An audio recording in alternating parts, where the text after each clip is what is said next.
2026. It is flying by. We are almost to the summer solstice, which is great. We're getting a lot of daylight, at least out here on the West Coast. I appreciate that. Gives us a little more time to get stuff done. We're over on the motorsports side where we are working on Terremoto. And obviously today's show is a big kind of an update on where we're at with that. That's going to be followed by a video that airs tonight after Tech Talk that you can watch also in more detail about the updates that we've done on this. So obviously this is a live show, which is great because I get to interact with you guys. So what we're going to do today is we're going to get through a lot of the things that I want to show you, and then we'll go back and we'll answer questions. So I'm just going to have Jamie follow me through around the vehicle. We'll talk it all about it in kind of summary form, and then we'll get to those questions. So just be ready to type in your comments and get that going. If you haven't already subscribed to the GenRight channel, please do. And of course, if you turn on your notifications, then every time we go live, you'll get that sent over to you. A couple things going on around here in addition to Terremoto. Over the weekend, we were able to finish up our Vector right over there and got some tires and wheels on it, cycled everything, looks great. We're now ready to put a kit on a 392 that we've got here that we're gonna get that installed. And then during that process, we'll write the instructions and bingo, get it out to you guys in the open market. So it's not far away. The other thing that I've just finished doing was packing for this weekend's overland trip that I'm leading. So hopefully you signed up for that. If you didn't, you missed out again. We did a whole bunch of them last year and the year before. So we've those have been great trips. Certainly some of my most fond wheeling trips. So you're going to want to join us for one of those. Today's tech tip. We've actually got a few different things I want to talk about. The main one is the DEI heat shield. We talked about that a little bit last week. This stuff comes in a couple different formats. So this is a sticky back material that we you peel it off and you stick it on the firewall. And this really insulates. It's got a thick insulation behind this that keeps the heat from coming through the firewall or the floor. So we wrapped this all the way down. It's in the tunnel. It's everywhere. And then we wrap the exhaust as well, including the muffler, like everything is wrapped. So that's a really, if you haven't already done that, you should. That heat just kills everything around it, whether it's the battery or electrical or plumbing. Heat is not your friend on that. So that's my tech tip for today. Check out DEI, which is short for Design Engineering Incorporated. And they specialize in heat shield. Okay, next thing I want to tell you is our featured product. I've actually got a few. I just updated our closeout section and I put a bunch of shocks, coilover shocks, and air bumps in there on special. We're way overstocked on these things, and I am blowing them out. So after this show, you're gonna wanna go over and check that out. Supply is limited, so you'll see why when you see these prices. Next, a lot of people, I'll come back over here, Jim. A lot of people have asked us about our catch cans. They're done. These came out of production today. And if you haven't heard or seen us talk about these are designed to go in your vehicle. Sometimes you can put them in the engine compartment. Sometimes you can put them in the back. But the idea is that you connect this tube and it'll allow the chamber to fill with oil, you know, as the vehicle heats up or whatever the case may be. And then there's a taller tube inside, which is this one, that until it reaches that level, does it go out that tube that you can route to a different location so it's not dumping right into your vehicle. And then this one is a drain. This bigger one on the bottom is a drain. So this is a really cool thing. If you turn upside down, it will not let any fluids hit the ground. So these are, when we race, you have to have these. But honestly, I think they're a great addition to any vehicle. And these are the first production batch we're doing. I've always had them in my race cars and Terremoto, but now we're making them available to the public. So if you missed that, a big part of what we've done this time when we've updated Terremoto in what we're calling version 2 is everything I'm doing, I'm turning into a production part. So that way, if you see it, if we're running it, you can absolutely buy it and put it on your vehicle and build yourself a duplicate or add some of the features that you like or want.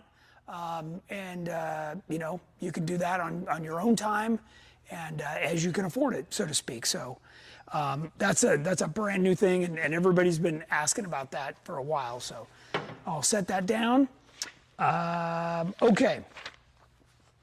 So today's show is all about what we've done. I'm going to give you a summary update on what we've done here. It's over 40 improvements, and I'm just going to jump right into it, okay? So let's start here at the front. I know James is going to follow me here. So the frame chop bumper. So if you haven't seen this before, this is 4 inches back from the original bumpers that we sold. The winch is recessed. The toe points are now for soft shackles. And this is pushed so far back, you can see it's recessed into the grill. This is lighter weight, higher clearance. Everything about it is better. And this is just one of the improvements we've done. Next, the steering system.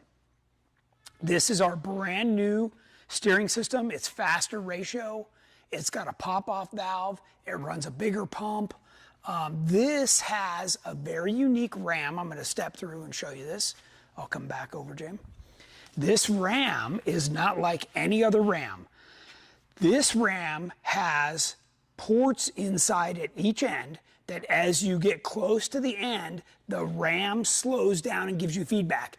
It doesn't just let you whip the wheel straight to the stop, okay? Every other ram is that way. This is the only one that slows down at each end of its travel. This is really cool. And you can see, even though it's a 2-inch diameter, it's sized exactly for where it needs to go, which means we can move it further over toward the wheel, which is where you want all the energy going right into the knuckle. So this is one of the upgrades that I'm super happy about. Included in this is the new steering column that we're offering. Maybe James can swing around and we'll look at that. This new steering column is a ball bearing steering column. The one that I had before was cool, but it was bushings. And it didn't take long, maybe 30 days before it got all wobbly and sloppy.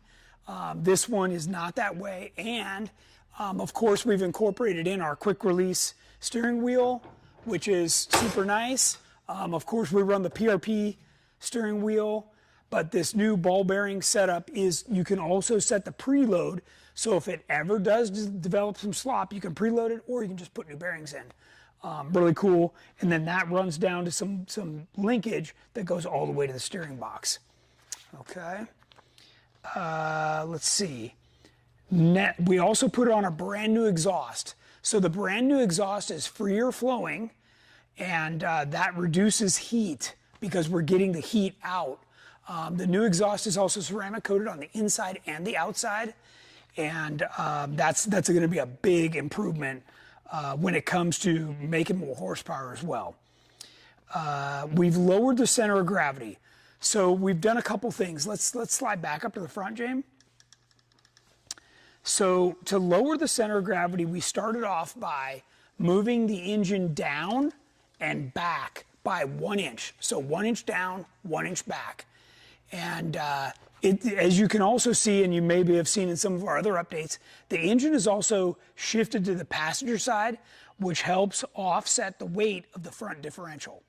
So we're trying to balance the vehicle out, right? We want the weight centered, front to back, left to right. All of those things are important.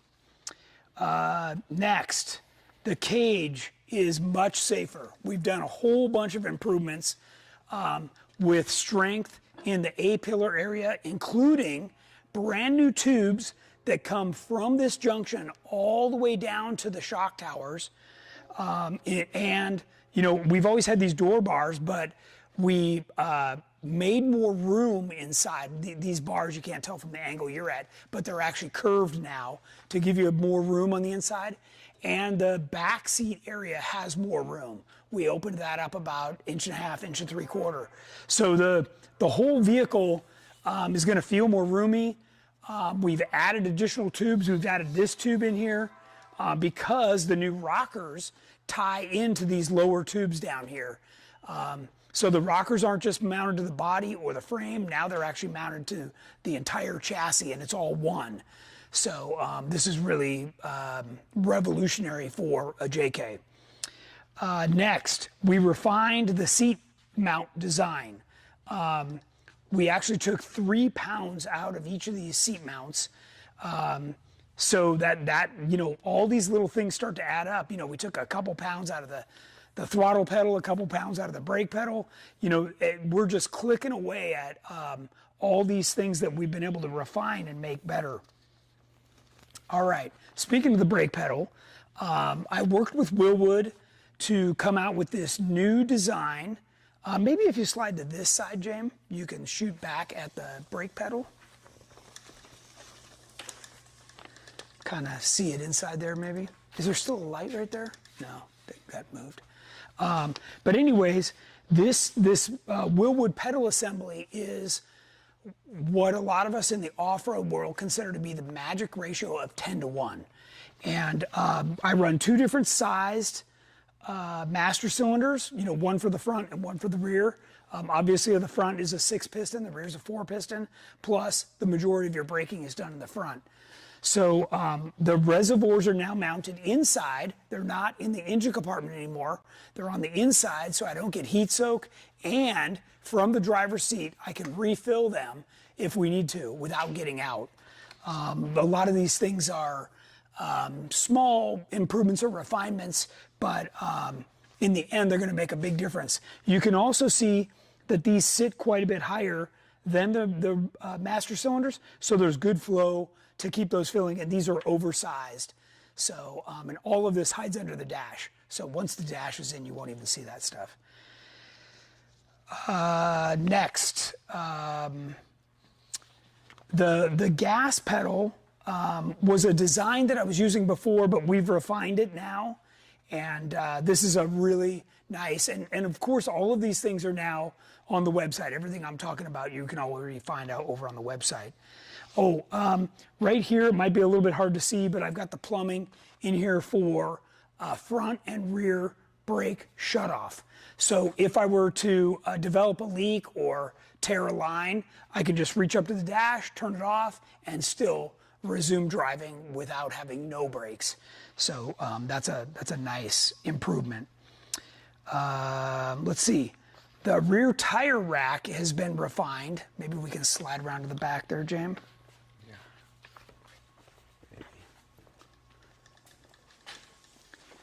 So the original one was just handmade. It was pretty kludgy, quite honestly.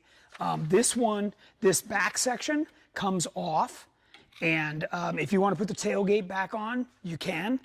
But this also has an aluminum cover for it that is, say for instance, you want to put the tailgate back on and stack gear inside here, then it wouldn't be sitting on the fuel system. So kind of nice. We also, while we're back here, we refined our transmission cooling, and that's gotten a lot better as well. And it's also redundant. So now, not only do we have 2 coolers, we have 2 fans, all these things.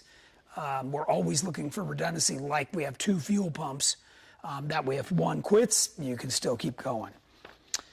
Let's see, the dash has been refined.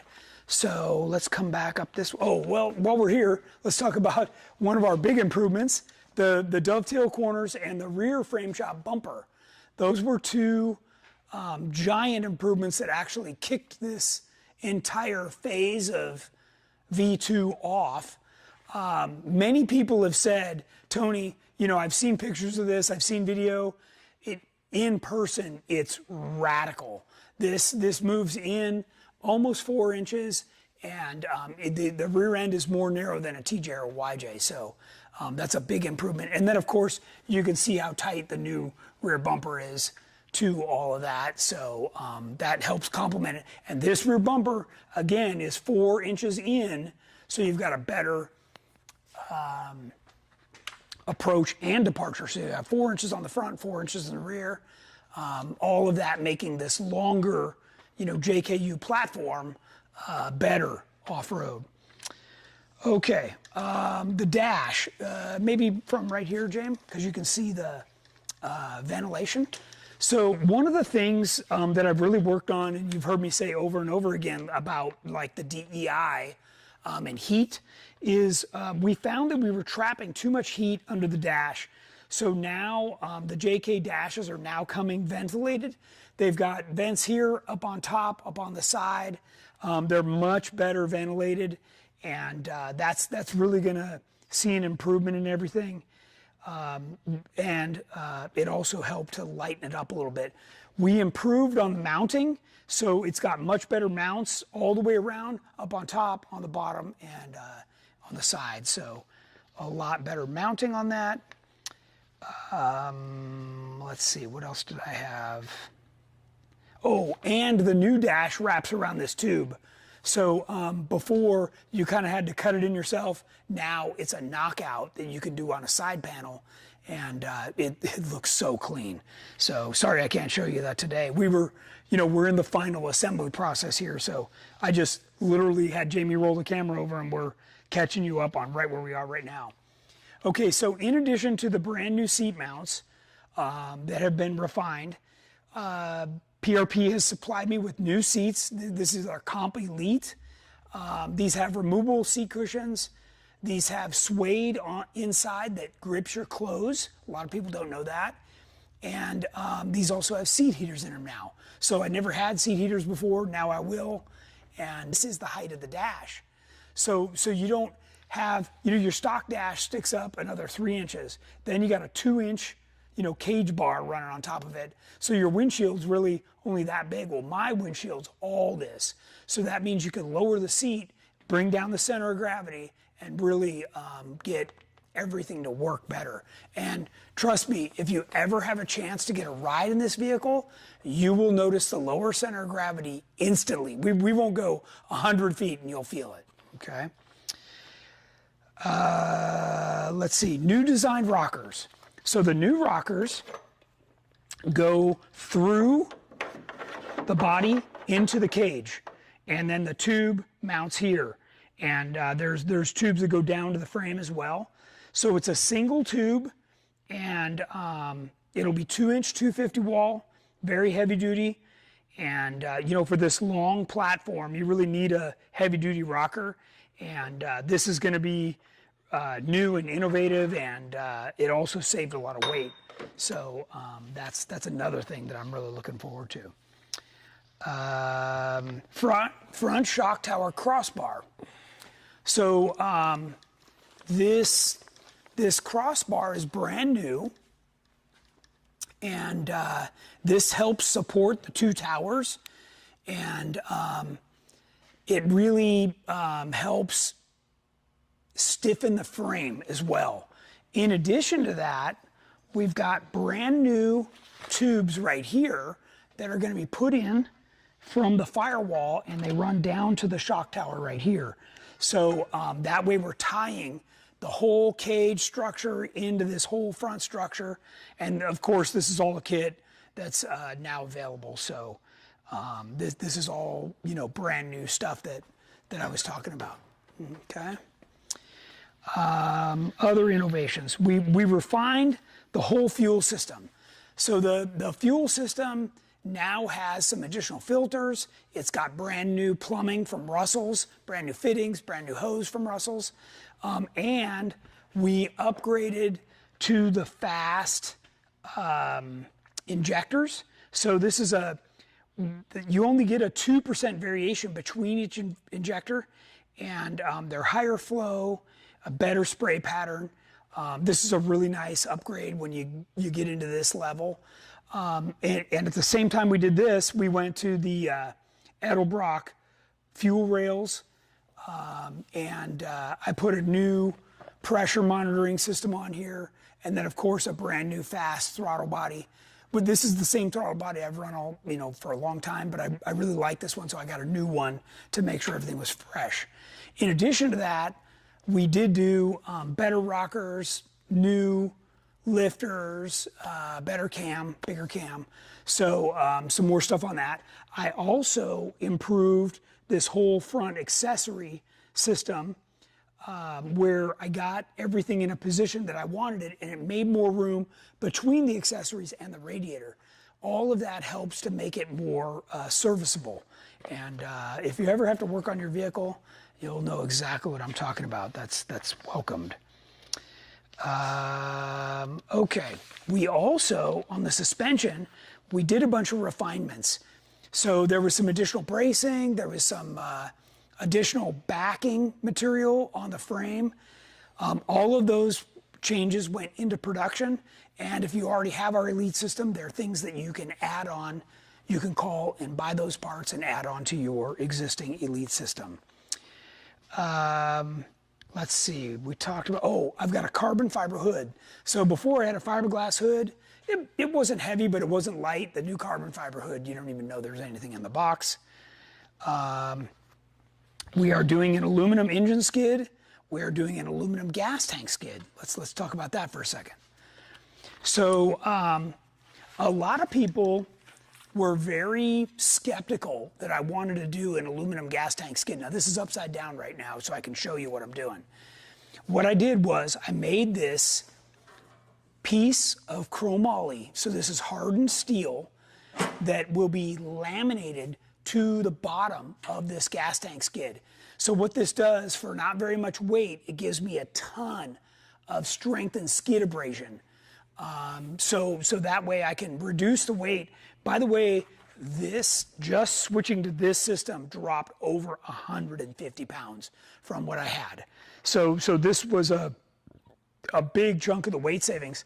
The other thing I went to is a lighter weight door.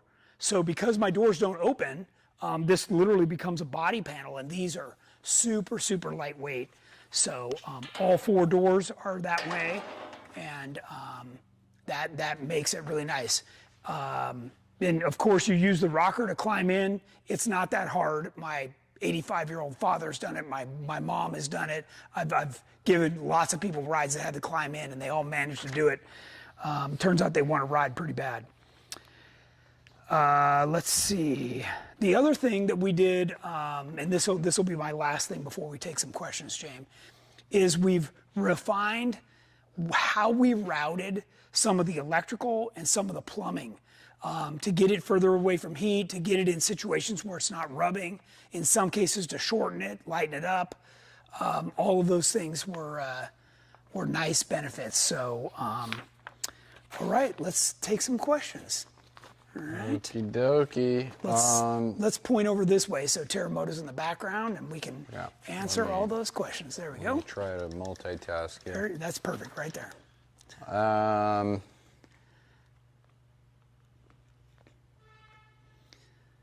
And obviously, if I didn't explain any of those thoroughly enough, you guys asked me for more detail, and I'd be happy to. This was really a quick summary that I was trying to kind of rip through and give you an update.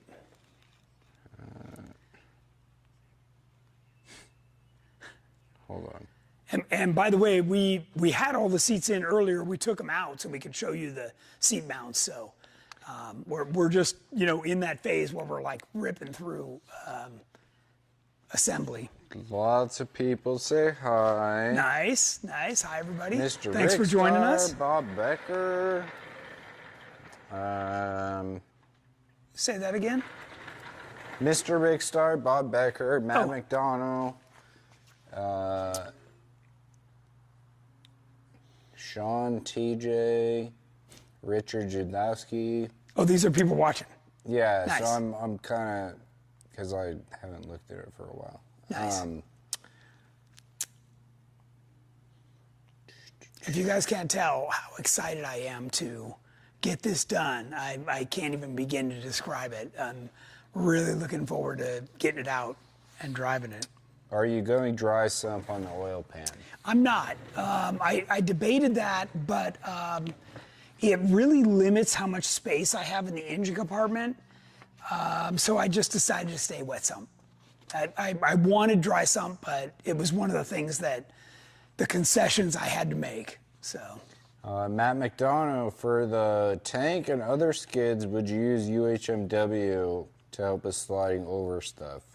So UHMW is an interesting material, and the theory behind that originally was to give you a little bit of slidability, but it does, I don't know if you've ever had it on there or seen it in person. We've used it on Jordan's race cars. I actually believe in a hardened steel surface. I want the vehicle to be able to slide, okay? The UHMW actually like digs in and galls, and it can start, really tearing and grabbing. Beside the fact that to get a thick enough piece of UHMW, you lose about a ½ an inch of ground clearance. Well, I don't know if you've ever watched what happens out on the trail, but a ½ inch is the difference between whether you make it or not. So I wasn't about to give up a ½ an inch. So that's why I elect for a very hard surface. And a skid plate like this, literally if I drag it over the rocks, you'll see sparks. So. Trail Team 7. Yeah. Just put PSC steering minus the RAM in my 2017 JK. Cool. And when I turn lock to lock, it makes a chirping sound. But when it warms up, it doesn't do it. So if that's the case, it's probably just the belt. The belt will chirp like that when it's cold, and then once it warms up, it's got some grip as the rubber becomes a little more grippy, right? Not a big deal. What's a common problem with just an off-the-shelf system is that the steering stops in the box don't match the RAM. So what's happening is the ram's still trying to push, but the box is at the stop. So those are fine details that you can tune or take to somebody and have them, limit where the stops are. But you're probably fine. What else you got? Not the ad fab says, do you run 2 brake lines to the front or just one? No, so I run 2 brake lines so 1 to every wheel. So is the answer, yeah. So 2 in the front, 2 in the rear, and that gives me a lot more control. A lot of the older vehicles just had 1 line come up and then split. So yeah, we're running 2 all over the place. So yep, and then I have the ability to shut those off on the fly. There's multiple comments that said you're building a race car. Well, certainly my background and part of what I enjoy bringing to the public is everything we learn from racing. It really opens your eyes as to what's possible. And if we can apply some of those things to the Jeeps we're driving now, keep in mind a Jeep like this is 20 years old, right? The JK came out 20 years ago. So, it's one of those things where, hey, people are ready to really build these things, and they don't mind doing some of this stuff. So it's just kind of the evolution. We saw the same thing with the TJ and the YJ and the CJ. As they became older, people were willing to modify them more. And I'm giving everybody here a glimpse at what that looks like. And I know, none of these things you might not consider to be, revolutionary or anything, but boy, when you stack all these things up, and the amount of innovation it takes a company like ours to turn these into, available products on the market, that's a big deal. And because that's got to include instructions and all kinds of other things to make it so you guys can install it. So it's one thing to just fab one thing up, but to make it so that everybody can put it on, that's a big deal. Which bump and closeout do you recommend for the rear of a 2010 JKU Terraflex long arm 14 bolt? Well, the one that I have the most of and is the cheapest is the Fox bump stop. And for $100, you can't go wrong. And, even if it means you got to do a little modding to get it to fit, it's totally worth it. Joe Alice, what is the best or preferred paint for a tracer rock slider? For a tracer rock slider. So we talked about this a little while ago. I'm going to grab a can. This is what I used on Terremoto. This is the Eastwood. And by the way, I'm not, a lot of these companies that I'm telling you about, like this one, I'm not sponsored by them. I'm not affiliated in any way. It's just a good paint that I found. It's not cheap. I think it's like 25 or 30 bucks a can. But it's made for chassis stuff. So it's great, and I gotta be honest, we've handled these parts a lot and been moving things around, and this paint has held up better than any spray paint I've ever seen. So I'm definitely highly recommending this. I ordered mine on Amazon. They're available through other outlets as well.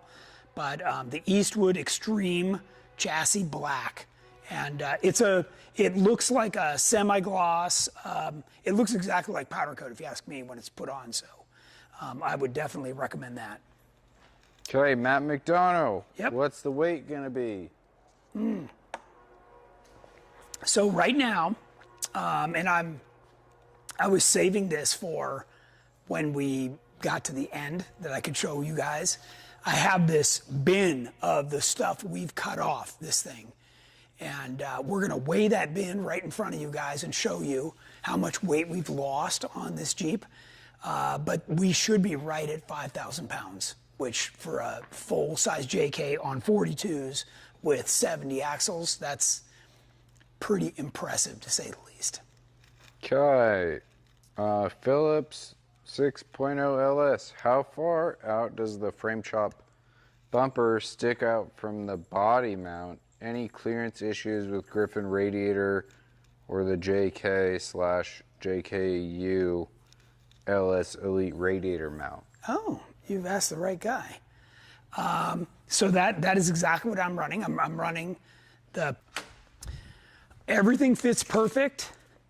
And from this body mount, it is 8 5/8 inches. 8 5/8. To the very tip. Really? What else you got?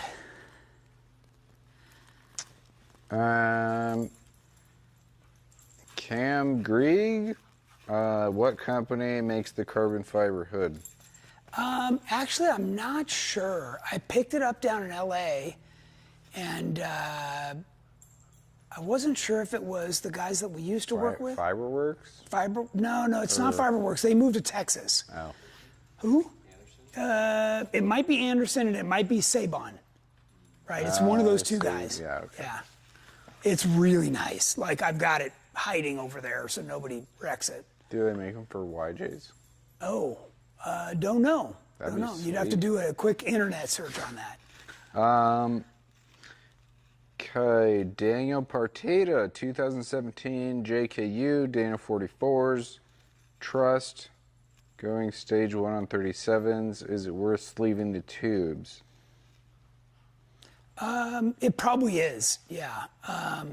So, when I took Shane's out, because it's got the factory 44s in it, I was able to go fast enough that I really started to worry about the bearings, the ball joints, the tubes. And when we built Jennings, Sonic, That had a Curry 44 and a Curry 60 in it, so those were thicker wall, and I wasn't as worried about those. So, yeah, if they're the factory 44 housings, those tubes aren't the thickest. It's probably worth sleeving it if you want to keep those things alive. So, Jeremy, what switch panel are you running in 2.0, and what rugged radio stuff are you installing? Good question. Okay, so the switch panel I'm using is from Motec, and that's Motec out of Australia, and that's a whole PDM, right? So it runs all the power to the fans, the windshield wipers, the blinkers, the coolers, like just everything, right? The fuel pumps even. That's a special system that's kind of expensive, and it requires special wiring, and you can definitely get it. I'm not trying to talk you out of it, but a comparable, the next closest thing would be like a Switch Pro. So that would be fine.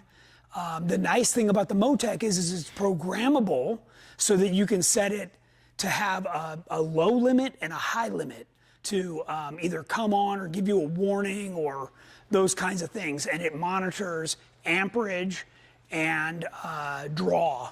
So it's really quite high end. Anyways, the other part of that question was the radio. I'm running an M1 that's programmed with all of our channels. So we add extra channels because we go to a lot of different events. And then I've got the STX intercom system with the STX headphones. And then, of course, we can wear helmets and stuff, too, if we want. And that's all Bluetooth, and I love that stuff. It sounds great. And so Rugged. Rugged is the brand on the radio system, M1. Woods, Texas Barbecue, 2025 JLU Willys. How do I run 40-inch tires with a 70-inch wide axle, have good scrub radius, and not hit the frame or suspension? Why not 72.5 wheel mount surface? Okay, that's a great question, and I have this conversation all the time. In fact, Casey Curry and myself believe in the 70-inch wide axle. The reason is this. On a 42, this is 84.5 inches to the outside of the bubble on the tire. Okay, so side to side, 84.5 inches. Many of the trails are beaten in with this width. So if you go wider, what happens is you're scraping the sidewalls over the sharp, less beaten down rock and other things. And you're more likely to either chew up a tire or get a flat.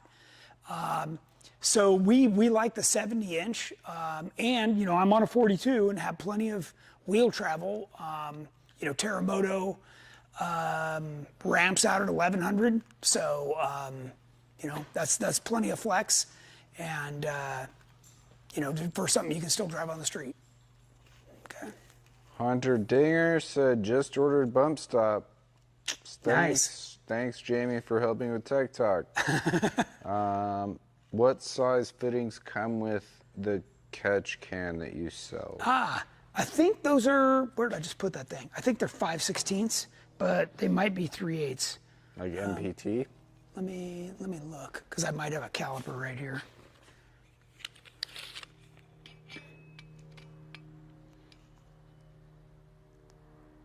It looks like, could be 3/8, yeah. So 3/8 fittings. Trail Team 7. Matt McDonough, what do you think about a 2027 V8 Wrangler Scrambler with IFS? It's not my jam, but sure. Why not? Yeah, why not? Mr. Rickstar, after you won your first race with Terremoto 2, how soon after that are you going back to the TJ? Well, I don't even need to win my first race. All I need to do is get this done, and then I'm back on the TJ. So we're really close. I know you guys don't realize this, but This has been completely assembled and disassembled 3 different times, sometimes various components more than that. So now we're in the final assembly mode. Literally, things just fit together. It was a matter of just getting them painted or wrapped or whatever the deal was. So yeah, it's coming together pretty quick. Are we having trouble hearing? Maybe. Did something die? I don't think so. No? Can anybody else verify or not? Is Jordan still here? Maybe. There was just one person said no audio, or am I lagging? And then Came they back. just said they had to refresh. Gotcha. Okay. Would you say it's worth sorting out JL or Gladiator axles to replace Sport Model JK, bent Dana 35? So Buddy's looking for a replacement for the rear, or set for front and rear, or just stick with 44 Rubicon? Well, obviously the JL axles are there's a couple different things about them, depending on which ones you get. If you can get your hands on the set of the newest ones, they're full float, they're thicker tubes, they're better castings, and in a lot of cases come with pretty low gears like 488s. So that's what I managed to score for my TJ, but not everybody can find those. So it's kind of up to you. I can tell you that even the set that I scored was still half the price of going to like a Dynatrack or a Curry. So it's definitely a feasible option.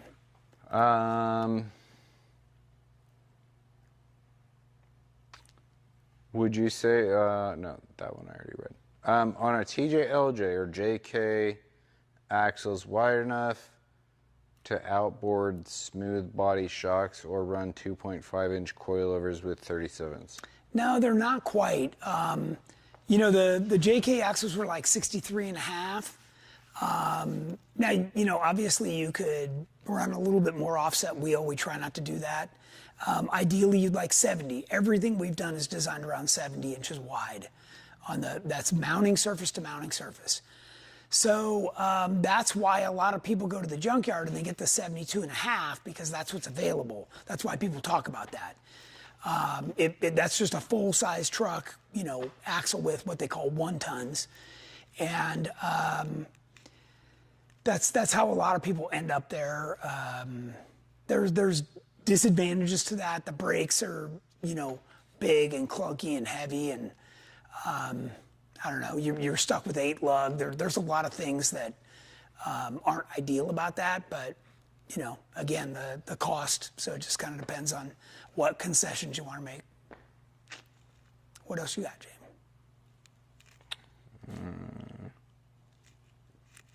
Bob Becker, what's the projected top speed? It's probably going to be 120, would be my guess, off-road. So I don't know about on-road. I never tried on-road, but off-road. But maybe we could go to an airport or something, an old abandoned one, and see what the top speed is on the pavement. Yeah, I'll take mine too. Cam Craig, 2017 JKU with Dynatrack XD60s. I want to put 42s on, but I have 68.5 width. Is it possible, or do I need spacers? And what are your thoughts on spacers? Okay, so don't run spacers. What you'd want to do is sell your wheels and get more offset on the wheels to make up for that. Spacers are just trouble. I see them come loose too often, and then you're stuck out in the middle of nowhere. So really just order new wheels and go that route if you're not ready to swap out the axles. So. Crawling TJ50, have you done anything trick or unique with Terremoto 2's axles? So on the rear axle, I don't know, like 6 months ago, I upgraded to the 4-inch tube housing for the rear from Curry. So it's a new generation 70 center section with 4-inch tubes. So I I don't know if you follow racing much, but a lot of the 9-inch guys that are racing desert and stuff have done the 4-inch tubes. So Casey decided to start offering this and that, and I got one. So that's kind of the latest and greatest in the rear. In the front, I'm going to be going to the Curry offers a brand new 2-piece axle design that allows them to get the shaft one level of heat treat and the C, or the U-joint part, right, of the axle, a different heat treat level. So similar to like what RCV does, but they're doing it with a U-joint instead of a CV joint. So I'll have those in there. Keep in mind, I do want to remind everybody, I run a Detroit in the rear. And I used to run a Detroit in the front as well. I like the reliability of a Detroit front and rear, but I have gone to an Eaton selectable in the front, and that's working fine too. So, yep. A Gothier, King 2.0 shock. How far down is too far down for the preload top retainer? 3 inches. So I know it's a little bit hard to see this, but from the top cap on the shock, you don't want to go down more than 3 inches. If you're at 3 inches, and remember, if your vehicle's got its normal riding weight on it, every 50 pounds equals 1 inch of that preload. So whether you change the bottom spring or the top spring by 50 pounds, it'll move it up 1 inch, okay? So if you have 3 inches, you could actually move both springs up, and that would move it up 2 inches, and then you'd have 1 inch of preload. And we have that download on our website. We do have that. That's one of the downloads on the Tech Talk page. You can actually fill that out, and even if you want to send that over to us, I can look at that in a couple seconds. I can tell you exactly what you need to do, but that's probably exactly what you need to do. Matt McDonough, did your header guy get the headers done? He did, and they're already at ceramic coating, and I'm getting them ceramic coated inside and out. And then when it comes back, we'll wrap everything and get it installed. But they turned out insanely cool.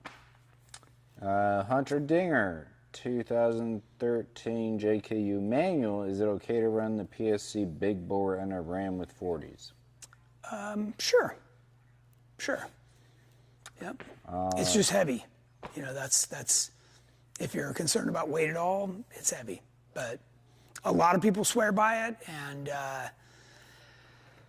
you know, a lot of people usually do the big bore box, but not a Ram. So if you do a big bore box and a Ram, you're probably gonna have to upgrade your pump because it takes a lot of volume. So just think about that as you're doing it. Philip 6.0 LS, what size coilovers are you running front and back? So I'm running, these are the 3.0 internal bypass Fox shocks. These do have the full DSC valves on the reservoirs, the remote reservoirs. And then I've got the Fox hydraulic bump stops as well. I run 12s in the front and 14s in the rear. Yeah. On like a tracer, we do 14-14, but in the JK platform, if you're still running the stock engine, you don't have the ability to lift this tower any higher because there's so much stuff in the engine compartment.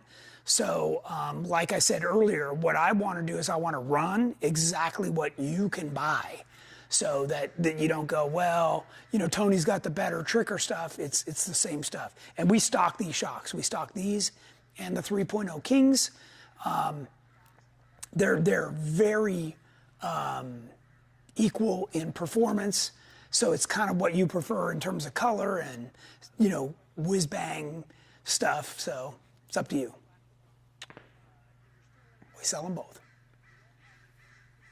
Are you going to have all the info for the manual brake system?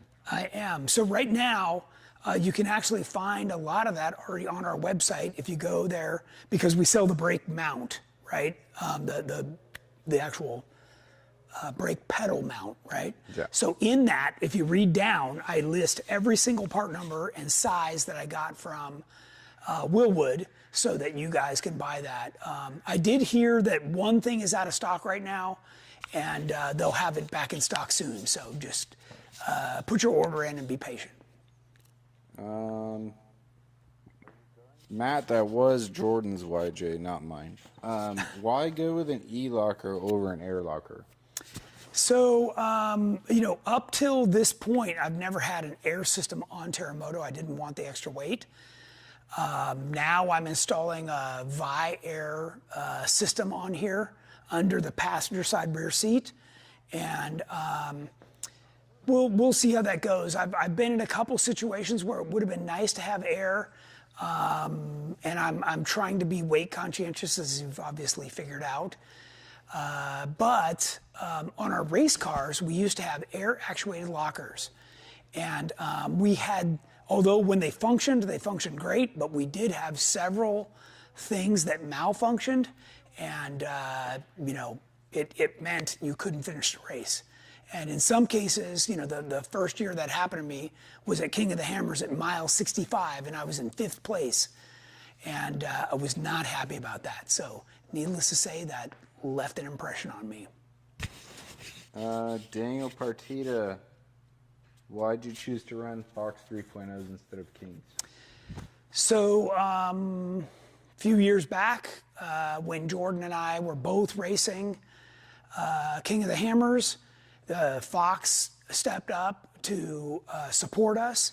And, when you get out to the races, guys and gals, having the manufacturer there and support with the newest parts and people that are really ready to help is super important. Not that King's not that guy. Both King and Fox are really good at that, okay? Better than the other companies that are name brands that are out there. Fox, in our case, for what we were doing, really was a better fit and a little bit more innovative at the time for what we wanted. And they were super easy to work with, so that worked out great. Sometimes, companies get busier and they don't have as many resources and stuff.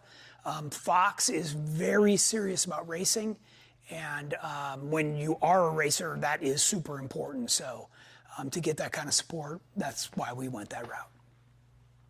That's it. That's it? We're doing good? How's our time? We got 6 minutes. 6 minutes. So you got 6 minutes to ask more questions. Let's see, the other thing that I was going to talk about was I did change from the 42-inch DOT to the 42-inch sticky. That's one of the other Baja Boss, Mickey Thompson changes I made. I am running the Raceline Rhino wheels.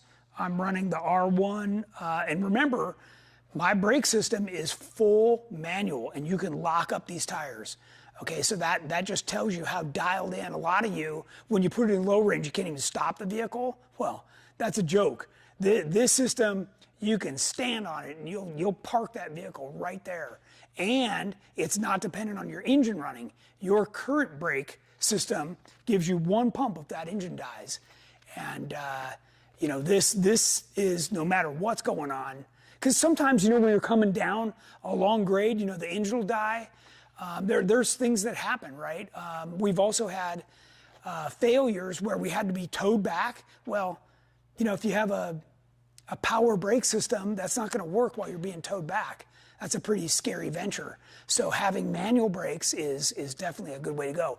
It's also the reason why I stick with a steering box and not full hydro steering, because I also have a mechanical backup for steering. It's not fun, but it is doable to get towed back with that, and that's much more difficult, if not impossible, to do with full RAM, full hydraulic. Jeremy asked, big Jeep night this month? Big Jeep night, yes, this month here in Simi Valley. I think it's the 19th. Do you know offhand, James? Dude, I don't know. Let me look. It is the 19th. Friday the 19th. It'll start at 6 o'clock sharp. We're gonna have a big raffle. We're gonna have the articulation ramp. We're gonna have, it's a big production. It's fun. Everybody comes, and if you're in the greater area within a couple hours, it's definitely worth the drive for sure. So. A goth here says they had an ARB, kept having the seal on the diff go out and spit oil out on the solenoid. Yeah, so I never had that problem. Now we took very good care of our differentials. We ran synthetic. We changed the oil quite often. The problem we had was more up at the solenoids. Those, you got a lot of moving parts up there when you're clicking those switches on and off. And, if one gets stuck, it's stuck closed or stuck open. And that's really kind of a bad deal. In a race car or a loud vehicle like this, you can't hear the pump running, and that pump will run till it disintegrates and comes apart in a million pieces. So, it's a bit of a big deal. Target Outdoors, does Jennings JK have a full float rear 60? It does not. That has a semi-float rear 60. Yep, and it's still on the 5-on-5 bolt pattern. Hunter Dinger, Junkyard Dana 60, 2005 plus, 14 bolt rear, 35 spline. What do I need to upgrade for 42s? Oh, so if you haven't heard me before, all of you guys that are thinking about 42s, hear me loud and clear on this. You will double the amount of wear and tear on your vehicle going from a 40 to a 42. So your wheel bearings, your ball joints, your axle shafts, everything that's holding this tire in place is going to get worked twice as hard. I know it's only 2 inches, but that is a tremendous amount of load to move. And if you spin that at all and it locks up, like you're talking about a tremendous amount of inertia. And my experience is I've had to double my maintenance schedule because I went to the 42s. Okay. Are you taking Terremoto 2 to Jeepers Jamboree? Not sure yet. Maybe it's that would be fun. Yeah, we'll see. I was thinking Aftershock, but this would be fun. That's all I got right now. 2 minutes. 2 minutes. Okay. There was something I wanted to say about the different vehicles. Oh, if we've got the exhaust back and everything, this will be at our big Jeep night for sure.